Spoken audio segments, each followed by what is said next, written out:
surgery just before her 4-month birthday.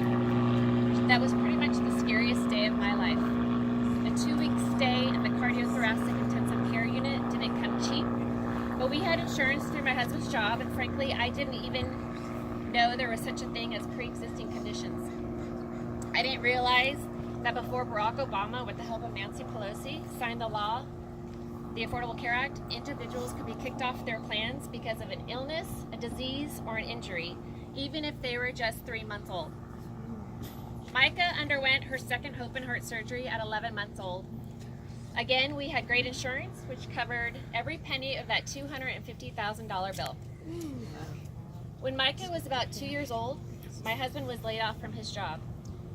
With it, our insurance went too. This created the perfect opportunity for my husband to open his own business. He would only be able to do so because we knew we could purchase health care without being denied coverage for Myka. His business took off and he employs several people in Orange County. Woo!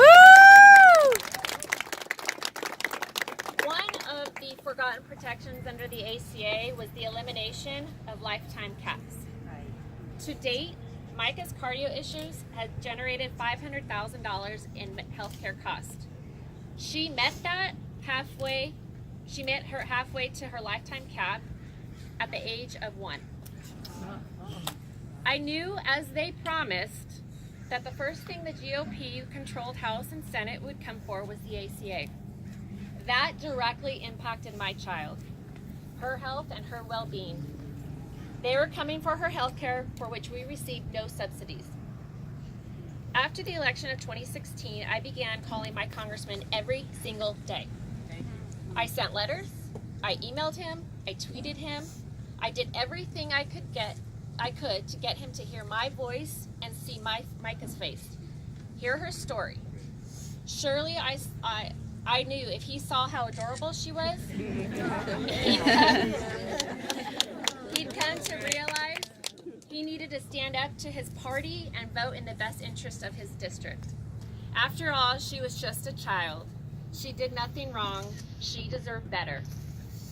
All of this fell on deaf ears. I sat at my kitchen table watching the House vote to repeal the ACA. My congressman voted yes, without so much as a town hall or acknowledgement of those who were begging him to vote no.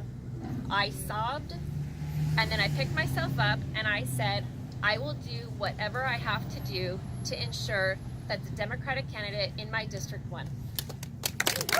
Woo! Who we vote for matters. Protecting pre-existing conditions is just a talking point unless the candidate actually supports legislation to do just that. Who we vote for matters. If they aren't listening to your voice, how can they represent you?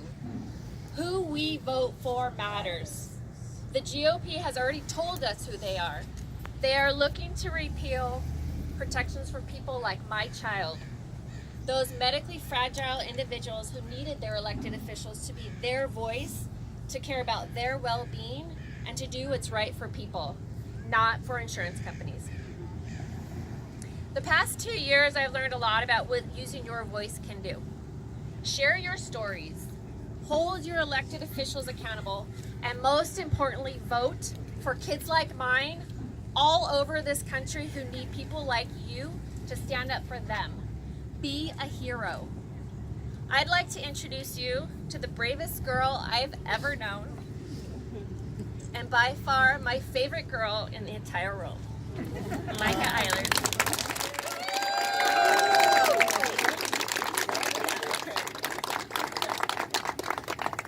Hi, my name is Myka. I'm 9 years old. I have 2 brothers, a mom and a dad. I have a pre-existing heart condition. I'm just like everyone else except I have a special heart and I go to special doctors. Thank you for having me. Woo!